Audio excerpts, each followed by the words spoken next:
Hola, ¿cómo les va a todos? Antes que nada me presento, soy el ingeniero Alejandro Nico, JTP de la Cátedra de Materiales 2 y 3 según el plan, de las carreras de Construcciones Hidráulicas de la Facultad de Ingeniería de la Universidad de La Plata. Este video, que involucra el trabajo práctico número 2, nominado Trabajabilidad del hormigón, eh, trata de suplir lo que debería ser una práctica de laboratorio, que por cuestiones obvias es imposible de realizarla. Entonces, bueno, trataremos con algunas explicaciones conceptuales y algunas fotos que el alumno vaya introduciéndose en el conocimiento del hormigón en estado fresco, y en particular la trabajabilidad del hormigón. Como ya saben de las clases teóricas, el hormigón tiene dos grandes estados posibles. Uno inicial, que es el hormigón en estado fresco, periodo durante el cual el hormigón se conserva en un estado fluido hasta que comience lo denominado tiempo de fraguado, y en el cual el mismo se puede movilizar, transportar, etcétera, etcétera, sin alterar el futuro y su resistencia. Después de ese tiempo de fraguado pasamos a lo que llamamos hormigón en estado endurecido, que se estudiará más adelante. ¿Cuáles son las tres grandes propiedades del hormigón, amén de algunas otras menores? Justamente una en estado fresco, que es la trabajabilidad, y las otras dos en estado endurecido, que son la resistencia y durabilidad. ¿Por qué decimos que son tres las propiedades del hormigón? Porque si básicamente uno lo que piensa es que al hormigón se le pide solamente resistencia, cosa que no deja de ser relativamente cierto, pero también hay que tener en cuenta que un hormigón puede ser resistente, pero si esa resistencia no la mantiene durante su vida útil, no va a ser durable, con lo cual no va a servir de nada su resistencia. Y lo mismo pasa con la trabajabilidad. El hormigón puede ser todo lo resistente y durable que quieran, pero si durante ese periodo de estado fresco no tiene la trabajabilidad necesaria para poder ser manipulado y colocado, etcétera, etcétera, en su lugar definitivo o encofrado, tampoco servirá para nada. Entonces, como les decía, en particular en esta clase o en este video, nos vamos a referir al estudio de la trabajabilidad. La trabajabilidad es un concepto bastante, no diría complicado, pero confuso en algunos aspectos que vamos a ir desarrollando en esta clase. Como su nombre lo indica, y no es casual, trabajabilidad está relacionado con el trabajo que tiene que hacer el obrero para manipular y manejar el hormigón en estado fresco. Él es la persona que habitualmente reclama mayor o menor trabajabilidad, que si bien para él tiene otros conceptos, forma parte de la idea. La definición, hay varias, pero la definición más terrenal, diría yo, es la capacidad del hormigón de ser mezclado, transportado, colocado, compactado y terminado sin que se produzca segregación. Es decir, abarca un montón de procedimientos, todos ejecutados sobre el hormigón en estado fresco, desde que se lo inicia con el mezclado hasta que se termina, debe ser colocado, compactado, etcétera, etcétera. Todo esto sin que se produzca segregación. Vamos a ir ahondando cada uno de los puntos que están mencionados en esta filmina. Mezclarlo, es decir, conseguir que los distintos componentes del hormigón se uniformen en uno solo, homogeneizarlos, digamos, que se consigue, como se ven acá en estas fotos, de distintas maneras, algunas más tecnológicas, otras más rudimentarias. El obrero mezclando los materiales a mano, acá con un trompo o hormigonera menor, y finalmente con un mixer.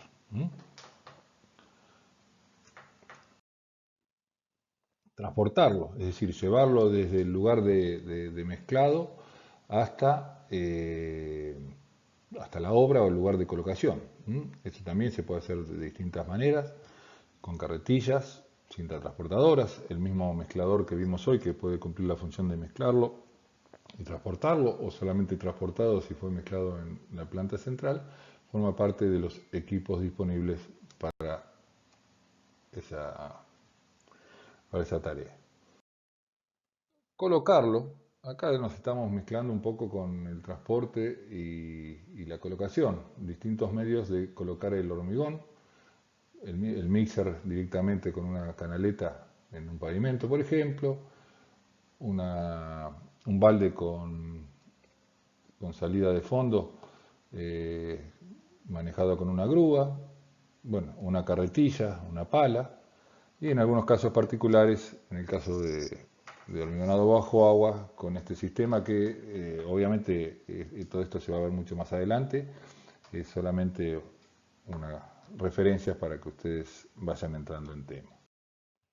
Compactarlo, una vez que está colocado el hormigón en su sitio, encofrado, es necesario compactarlo para tratar de eliminar al máximo la cantidad de vacíos y así aumentar la compacidad y por supuesto la resistencia. También de acuerdo a la tecnología disponible en la obra, al tipo de obra, etcétera, etcétera, existen distintos modos que, insisto, no es la idea en esta clase mencionarlos, habrá más adelante tiempo para ello.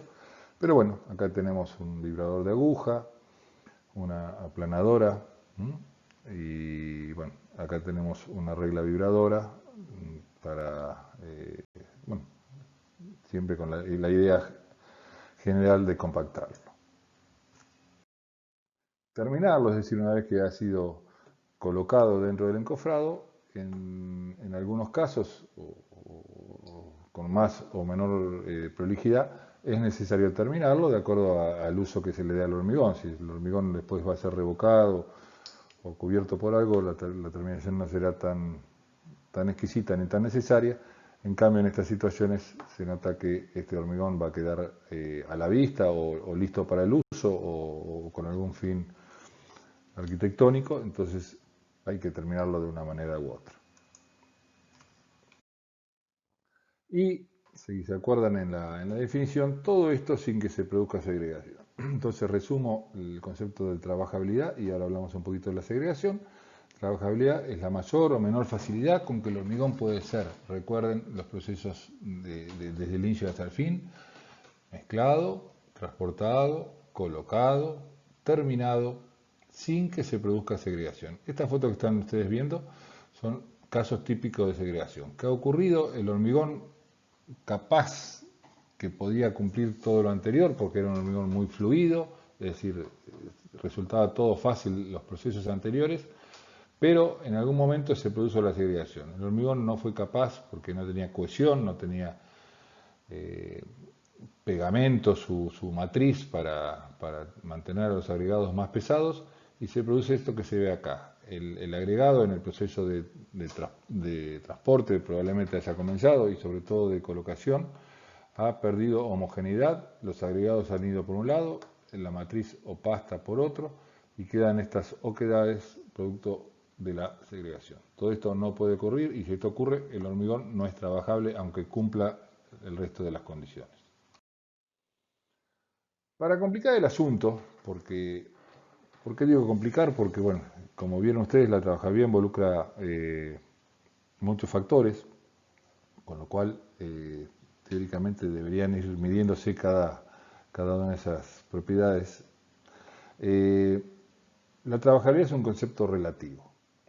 ¿Qué quiere decir relativo? Que si yo pongo un hormigón a la vista de todos ustedes y les pregunto si ese hormigón es trabajable, si alguno de ustedes me contesta que sí o que no, está mal. ¿Por qué? Porque lo primero que tienen que preguntar es ¿para qué? Depende para qué. El concepto de trabajabilidad es un concepto relativo. Un hormigón puede ser trabajable para una circunstancia y no trabajable para otra. Veamos algunos ejemplos que traten de aclarar esta cuestión.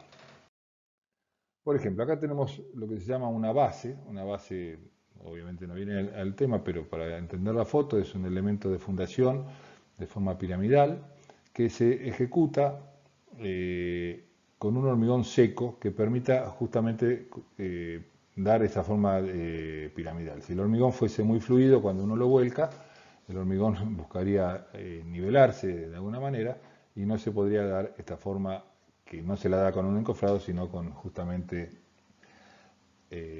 la consistencia del hormigón. Entonces, para este caso, un hormigón es trabajable si es seco.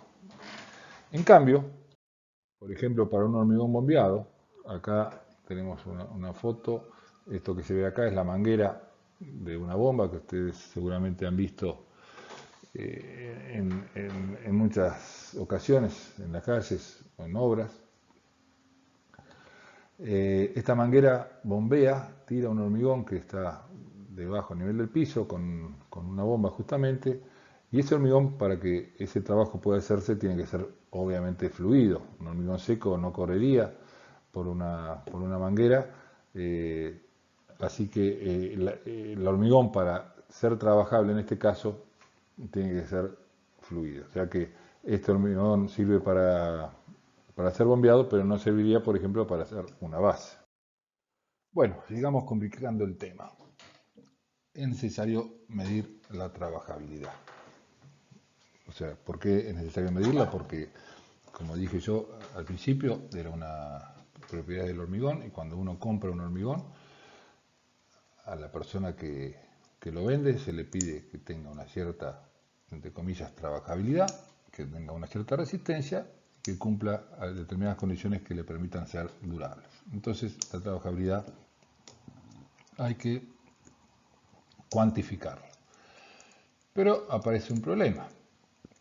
Como ya lo venimos hablando, la trabajabilidad es un término relativo, con lo cual no puede haber un único aparato que también tenga en cuenta la relatividad del asunto.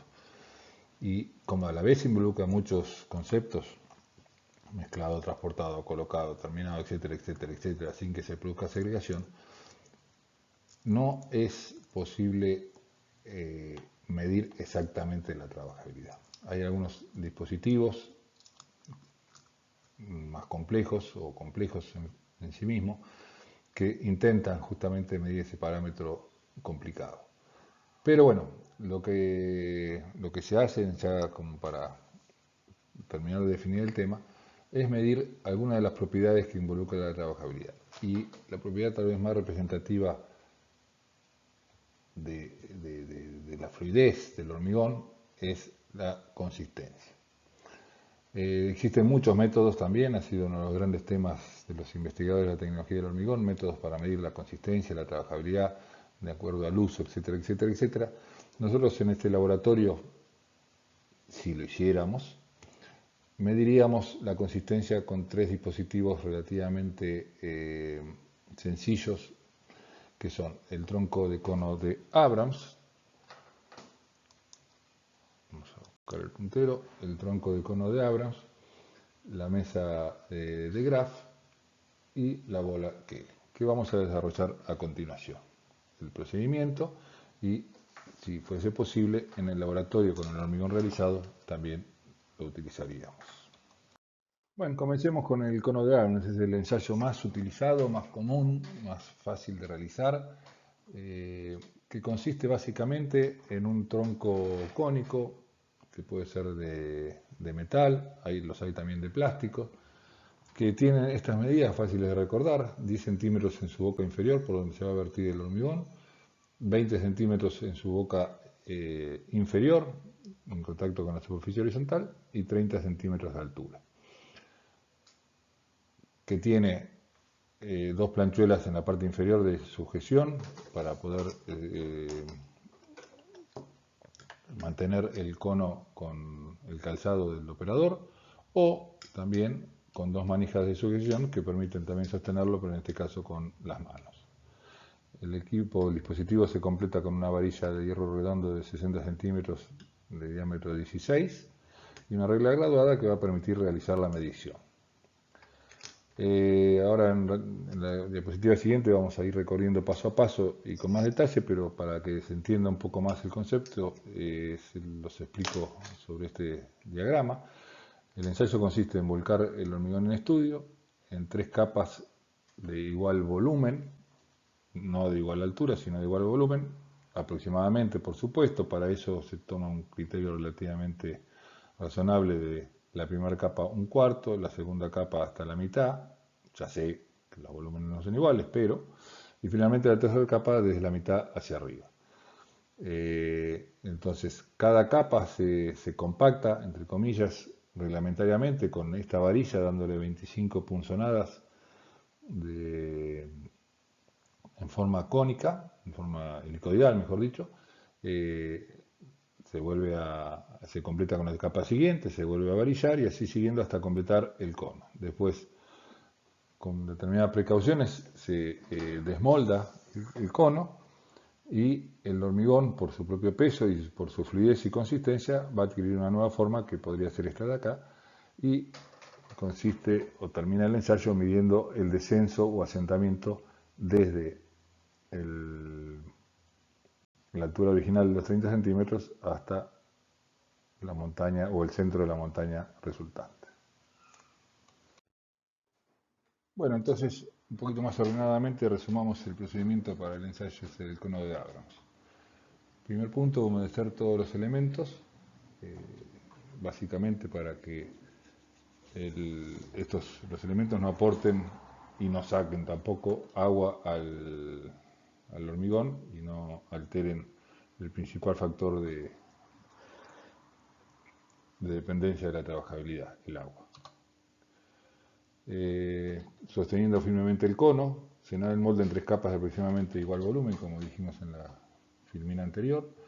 Es importante la firmeza en el sostenimiento, ya sea con los calzados o con las manos, porque a medida que uno va llenando, la propia presión que uno ejerce tiende a levantar el cono. Cada capa se punzona 25 veces con la varilla metálica, superando ligeramente la altura de cada una de ellas, distribuyéndola 13 veces en la periferia y los últimos 12 golpes o punzonados en forma de caracol hacia el centro de la sección. Bueno, este es un detalle un poco más fino, pero también es importante recordar que el hormigón de la última capa se coloca rebalsando un poco la parte superior del cono, porque seguramente al compactarlo, al varillarlo, el hormigón descenderá dentro del cono y este sobrante de hormigón se va a colocar o se va a introducir dentro del cono. Lo mismo, si no alcanza, hay que seguir agregando el hormigón de manera tal de completar o superar la altura del molde. Y bueno, una vez punzonada la última capa, se alisa la superficie y se procede a levantar el molde vertical y cuidadosamente, siendo esta una de las acciones más importantes de la ejecución del cono. Hay que hacerlo, como se dice, lenta pero firmemente, es decir, no muy rápido para no sacudir o provocar alguna vibración externa al cono, pero a la vez lo suficientemente rápido para no acompañar en el descenso al cono de hormigón. Todo esto empleando un tiempo de aproximadamente 5 segundos. Después de levantar el molde se procede a medir el asentamiento, determinando la diferencia de aquel y la altura de la pila de hormigón tomada en correspondencia con el centro original de la base de la misma. Vamos a ver alguna imagen. Acá tenemos el dispositivo. Este es un poquito más tecnológico que el que tenemos en el laboratorio. Ya viene con este aditamento que permite tomar la medición directamente. Acá están las plancheras que les comentaba para soportarlo con el calzado. Mientras se llena, porque mientras se llena el hormigón, el cono tiende a levantarse por la presión que le ejerce el mismo hormigón que se está colocando, entonces hay que sujetarlo firmemente contra el piso mediante estas planchuelas, o en este caso acá tenemos el cono nuestro, digamos, con estas manijas a los costados en forma manual, con la mano, valga la redundancia. Bueno, una vez que se completa, se saca el cono de la manera que les mencionamos en la filmina anterior, y este es el resultado. Se coloca la varilla haciendo tope con el mismo cono para tener los 30 centímetros y se mide el descenso.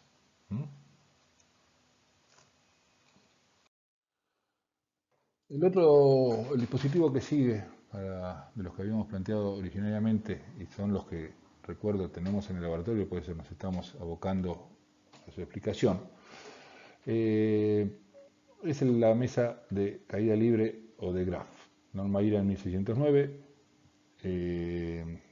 indicada para hormigones fluidos.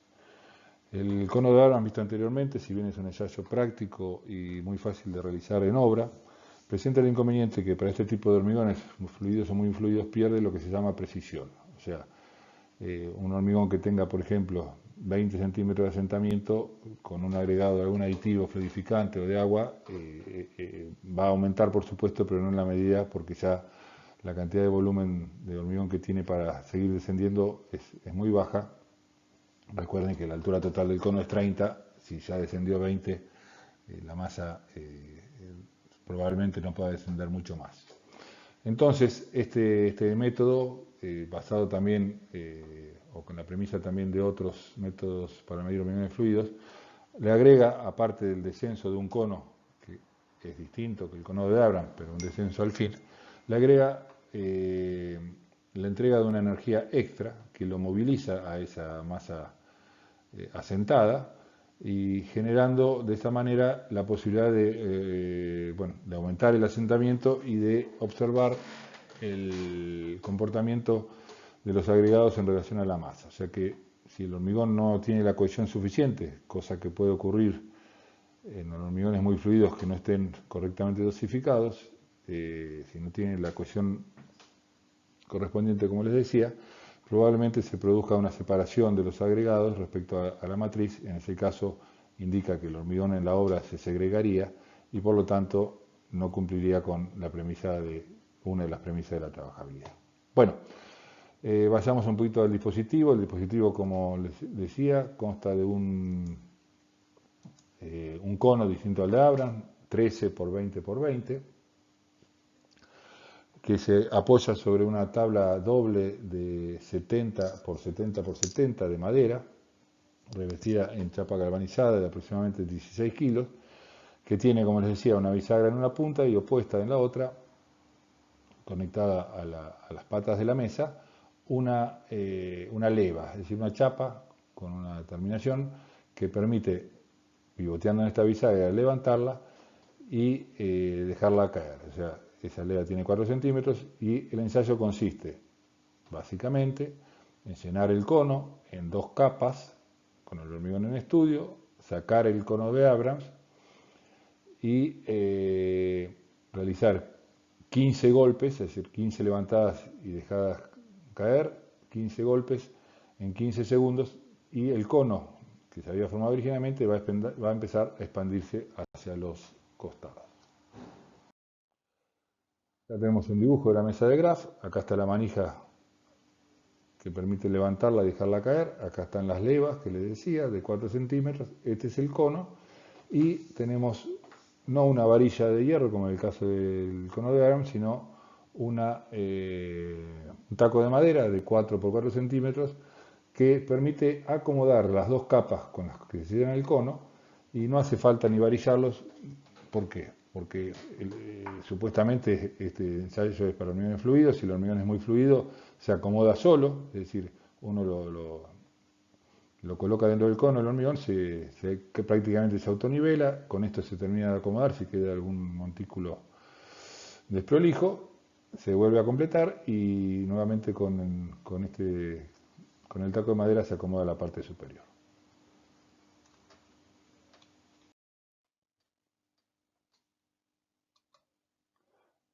Básicamente, entonces resumiendo, se humedece la superficie de la mesa y el tronco del cono y se coloca en el centro de la mesa.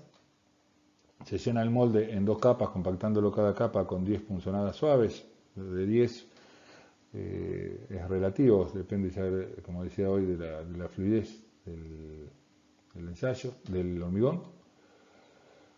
Se esperan 30 segundos, se retira el molde y se dan 15 golpes en 15 segundos, levantando la mesa hasta el tope y se suelta, cayendo por su propio peso. Se miden 2 diámetros octogonales y se hace el promedio, el que se pesa en centímetros. Esta determinación da una evaluación de la fluidez del hormigón. Fíjense, este es un hormigón muy fluido, donde digamos, la cohesión ha sido relativamente buena, no sé si alcanzan a notar, que los agregados no se han separado individualmente de la matriz. La matriz llegó junto con los agregados a completar el borde del círculo. Se toman los dos diámetros y se mide el extendido, el diámetro promedio de dos líneas octogonales.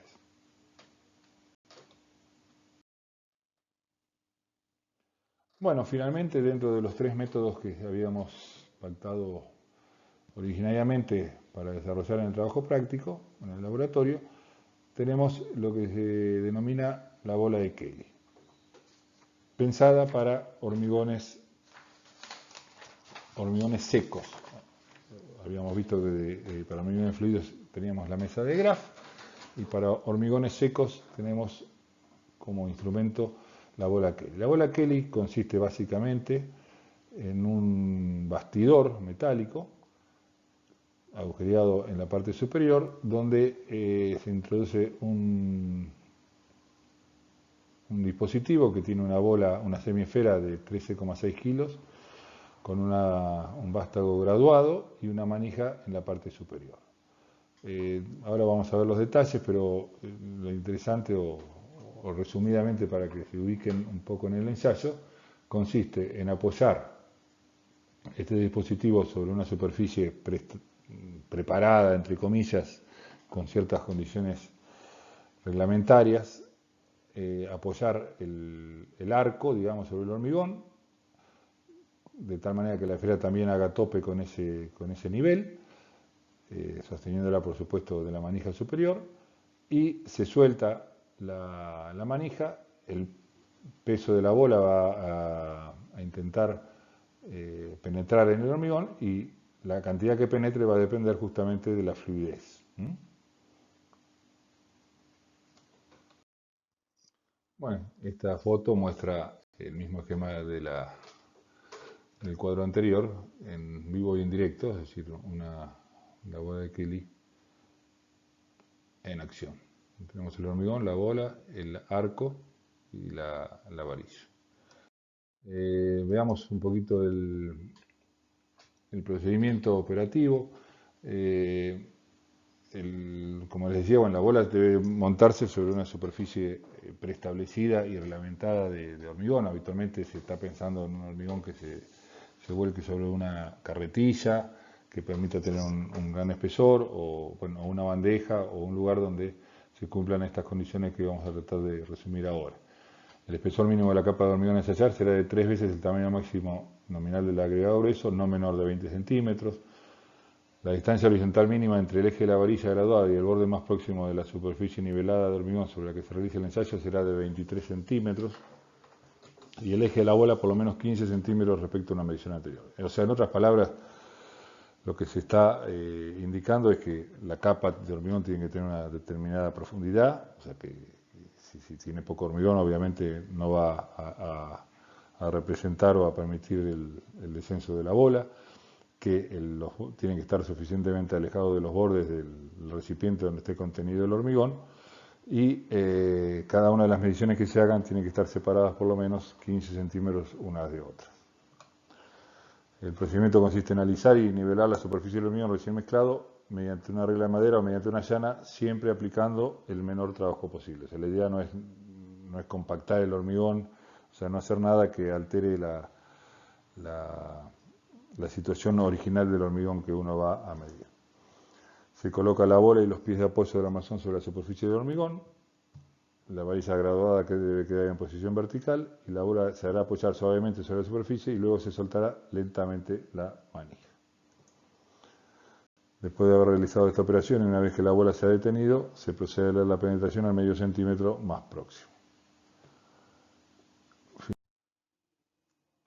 Bueno, como para terminar algunos conceptos de la bola Kelly, el resultado del ensayo es el promedio de 3 mediciones individuales, realizada, como les decía, en las pausas anteriores, con la precaución de mantener la separación entre ellas al menos 15 centímetros. La bola de Kelly es un dispositivo apto para hormigones secos, así como la mesa de Graf era para hormigones fluidos, la bola de Kelly es para hormigones secos. Para este rango de hormigones secos o muy secos, el cono de Abrams también pierde precisión. ¿Por qué? Porque un hormigón seco capaz que da 2 centímetros, un hormigón más seco que ese capaz que da 1, capaz que da 0, y un hormigón más seco que eso, menos que 0, obviamente no puede dar. En el caso particular de la bola Kelly, el formato del ensayo hace que, aún para hormigones secos, tenga cierta capacidad de medir su consistencia. Hay una regla aproximada que dice que el asentamiento será aproximadamente el doble de lo que mida el descenso de la bola Kelly. O sea, si la bola Kelly da 2 centímetros, es de esperar un asentamiento de 4 centímetros, solamente a modo de comentario y de referencia.